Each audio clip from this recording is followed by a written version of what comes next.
Hello viewers and welcome to another session of Autodesk AutoCAD. In this session, we will learn about drawing polygons. A polygon is a single object having many sides ranging from 3 to 1024. In AutoCAD, you can create regular polygons having sides with equal length. There are different methods, so let's see them one by one. Let's turn off the grid and start by selecting Polygon right under the drop-down menu of Rectangle. Here, you can see we have different options. First, we have to assign the total number of sides. Then, we can use the edge. In this way, we give the distance of one side.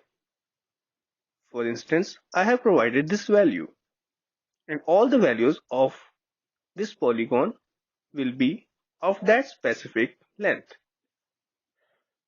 Next, I will choose center instead of edge.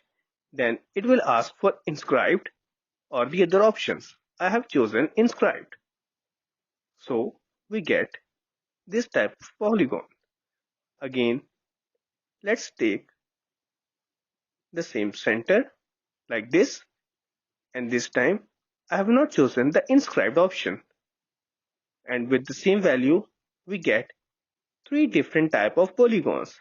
The first one was with the reference to edges, and the other two were from the reference of center point, but they were inscribed or described, two different types. So this was all about the polygons. See you in next session. Till then, take care.